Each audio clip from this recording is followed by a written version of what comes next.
سورہ بقرہ کی آیت نمبر 152 ہے۔ اللہ پاک فرماتے ہیں بس تم مجھے یاد کرو میں تمہیں یاد کروں گا، میرا شکر ادا کرو میری ناشکری نہ کرو۔ اس آیت مبارکہ کے ضمن میں پہلا سوال یہ آتا ہے کہ انسان کا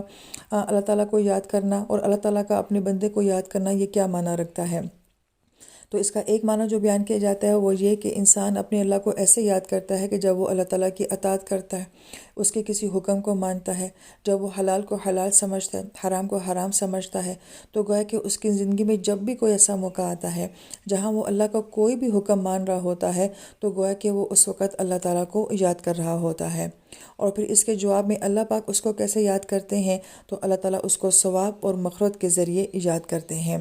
یہاں پہ علماء کرام یہ بھی فرماتے ہیں کہ ہو سکتا ہے کہ ایک انسان اپنی زندگی میں اگر حلال طریقے سے کوئی کام کرتا ہے، اللہ کا کوئی حکم مانتا ہے، تو گویا کہ وہ اس وقت اللہ تعالیٰ کی یاد میں ہو سکتا ہے، تو عین ممکن ہے کہ اس کے نوافل یا اس کے روزے یا اس کی تہجد یا اس کی تسبیحات وہ اتنی زیادہ نہ ہوں، مگر اس کے باوجود وہ اس وقت میں اللہ کو یاد کرنے والا ہے۔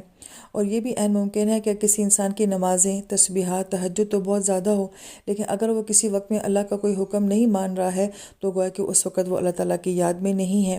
تو گویا کہ اس سے جو وہ بیان کرنا چاہ رہے ہیں وہ یہ کہ ضروری نہیں کہ انسان صرف نماز، عبادات یا تسبیحات کے ذریعے ہی اللہ کو یاد کرتا ہے، بلکہ انسان اپنی عملی زندگی میں ہر لمحہ جب بھی اس کے سامنے کوئی اللہ کا حکم آتا ہے تو جب وہ اس حکم کو پورا کرتا ہے تو گویا کہ وہ اللہ کی یاد میں ہوتا ہے۔ اگر اس معنی کو دیکھا جائے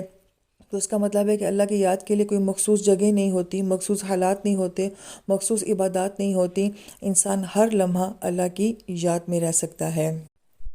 پھر ذکر کا جو دوسرا معنی بیان کیا گیا ہے کہ ذکر کا مطلب ہوتا ہے کہ کسی کو اہمیت دینا، مقام دینا، عزت دینا، ترجیح دینا، اپنی زندگی میں اس کو مینشن کرنا، یہ دراصل میں ہوتا ہے معنی ذکر کا۔ اس کی دلیل میں وہ یہ بات کہتے ہیں کہ ہم میں سے ہر ایک کوئی جانتا ہے کہ یہ ہمارے ماں باپ ہیں، یہ میرے بچے ہیں، یہ میرا گھر ہے، میرے گھر میں یہ چیزیں جو ہیں فلاں فلاں جگہ پڑی ہوئی ہیں، مگر ہر وقت یہ سب چیزیں جو ہے ہم یاد تو نہیں کرتے رہتے، لیکن یہ سب ہماری میموری میں کہیں ہوتی ہیں۔ تو اسی طریقے سے بہت ساری چیزیں ایسی ہوتی ہیں جو ہماری میموری میں ہوتی ہیں، لیکن جس چیز کو آپ اپنی زندگی میں اہمیت دیتے ہیں، مینشن کرتے ہیں، تو گویا کہ آپ اس کو پھر یاد کر رہے ہوتے ہیں۔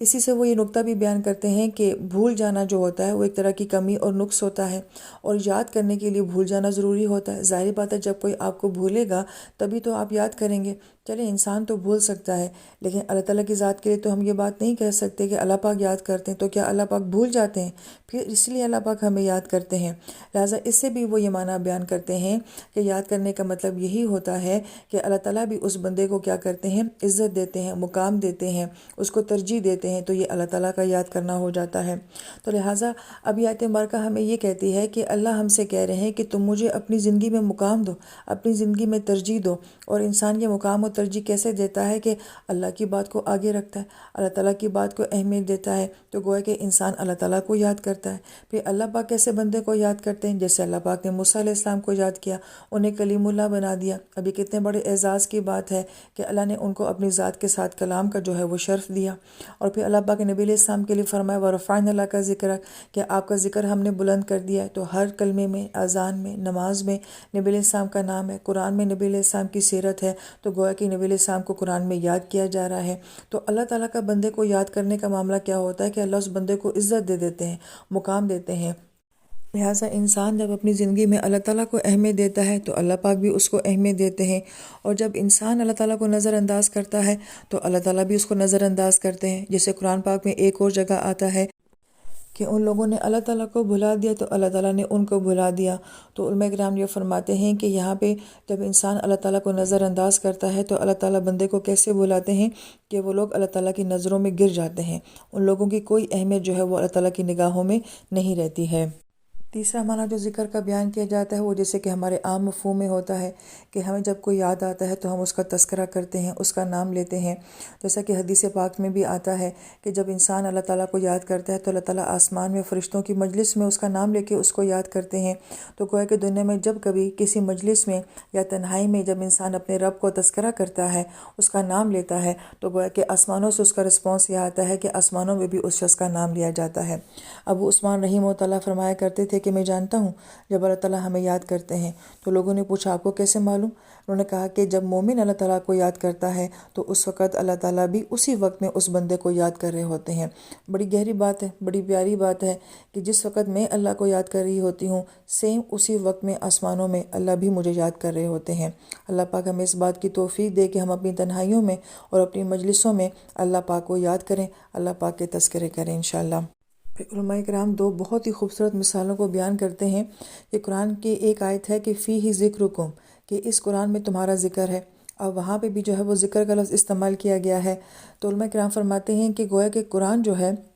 اس میں ہمارا ذکر اس طریقے سے ہے کہ قرآن ہماری ذات کے بارے میں بات کرتا ہے، ہمارے اندر کے انسان کے بارے میں بات کرتا ہے، ہماری روح کے بارے میں بات کرتا ہے۔ اور پھر ایک اور آیت مبارکہ میں کہا گیا کہ وَذَكِّرْ بِالْقُرْآنِ مَن يَخَافُ وَعِيدٍ، کہ آپ قرآن کے ذریعے جو ہے وہ تذکیر کریں۔ تو یہاں پہ قرآن کو خود جو ہے وہ ذکر کہہ دیا گیا، یعنی کہ قرآن خود ایک بہت بڑی یاد دہانی ہے، ایک ریمائنڈر ہے کہ جو انسان قرآن پڑھتا جاتا ہے تو اس کو اپنی فطرت، اپنے اندر کی آواز جو ہے وہ سنائی دیتی ہے۔ تو اس ضمن میں علماء کرام جو بڑی پیاری بات فرماتے ہیں وہ یہ کہ یہاں پہ یہ بھی کہا گیا کہ قرآن پاک میں تمہارا ذکر ہے، اور قرآن پاک کو خود بھی جو ہے وہ ذکر کہا گیا ہے، اور اللہ تعالیٰ کو یاد کرنے کا سب سے بہترین ذریعہ جو ہے وہ یہ قرآن ہے، کیونکہ جب انسان قرآن پڑھتا ہے تو گویا کہ وہ اللہ تعالیٰ سے رابطے میں ہو جاتا ہے، جس بات کو بارہا مرتبہ بیان کیا گیا کہ اللہ تعالیٰ قرآن میں ہم سے باتیں کرتے ہیں اور ہم نماز میں اللہ تعالیٰ سے باتیں کرتے ہیں۔ تو گویا کہ اللہ تعالیٰ کو یاد کرنا، اگر کوئی انسان کہے کہ میں کس طریقے سے اللہ کو یاد کروں یا سب سے بہترین طریقہ کیا ہے کہ جس سے میں اپنے اللہ کو یاد کر سکتا ہوں، تو وہ قرآن ہے۔ لہٰذا وہ لوگ جو کہ قرآن کو کسی بھی انداز کے ساتھ اس کے ساتھ جڑے ہوئے ہیں، اس کو سیکھ رہے ہیں، تو گویا کہ وہ اللہ تعالیٰ کی یاد میں ہیں۔ اور پھر اس سے بھی مزید پیاری بات یہ کہ جیسے آیت مبارکہ میں ہے کہ جب انسان اللہ کو یاد کرتا ہے تو گویا کہ اللہ کی طرف سے پھر اس کو مقام اور عزت ملتی ہے۔ تو جب انسان اس قرآن کے ذریعے اللہ کو یاد کرتا ہے تو یہ کتاب انسان کو عزت دیتی ہے، مقام دیتی ہے، درجے دیتی ہے۔ پھر ایک بہت ہی خوبصورت حدیث مبارکہ جس کا مفہوم یہ ہے کہ صاحب قرآن جو ہوگا، قرآن اس کی شفاعت کرے گا۔ تو یہ نقطہ بیان کیا جاتا ہے کہ یہاں پہ کسی قاری قرآن، عالم قرآن یا حافظ قرآن کی بات نہیں کی گئی ہے، بلکہ صاحب قرآن کی بات کی گئی ہے۔ اور صاحب لفظ کو ہم اچھے طریقے سے جانتے ہیں کہ اسی سے لفظ صحبت بھی بنا ہے اور صحابی بھی بنا ہے۔ تو اس کا مطلب ہے کہ جو قرآن کے ساتھ صحبت اختیار کرے گا، جو اس کے ساتھ رہے گا، تو وہ فرماتے ہیں کہ کوئی انسان قرآن کے ساتھ کسی بھی انداز کے ساتھ ہے، یعنی کہ چاہے وہ تجوید سیکھ رہا ہے، وہ ترجمہ سیکھ رہا ہے، وہ تفسیر سیکھ رہا ہے، وہ اس کی تلاوت کو سن رہا ہے، وہ اس کی کسی اور انداز سے جو ہے وہ خدمت کر رہا ہے، تو گویا کہ وہ صاحب قرآن ہے۔ تو یعنی کہ جس کا قرآن کے ساتھ جتنا وقت گزر رہا ہے تو اس کو جو ہے وہ صاحب قرآن کہا گیا ہے۔ پھر دیکھا جائے کہ ہم میں سے کون قرآن کے ساتھ کتنا وقت گزارتا ہے، کیا ہم صاحب قرآن کہلانے کے قابل ہیں؟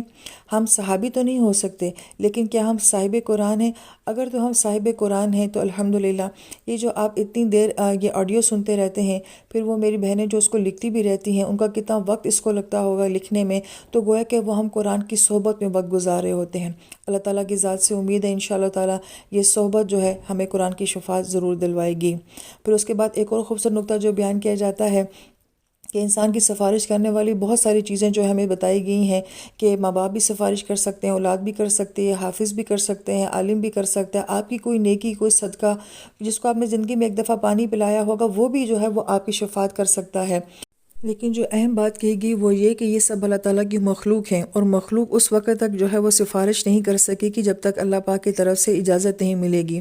یہاں تک کہ نبی علیہ السلام کو بھی جب اللہ پاک اجازت دیں گے تبھی جو ہے وہ شفاعت کر سکیں گے۔ لیکن قرآن اللہ تعالیٰ کی مخلوق نہیں ہے، بلکہ یہ اللہ تعالیٰ کا کلام ہے، لہٰذا اس کو اجازت کی ضرورت ہی نہیں ہوگی، یہ بغیر اجازت بھی جو ہے اپنے پڑھنے والے کے لیے سفارش کرے گا۔ اور پھر فرمایا کہ جدل کرے گا۔ جدل کا مطلب ہوتا ہے بحث و مباحثہ کرنا،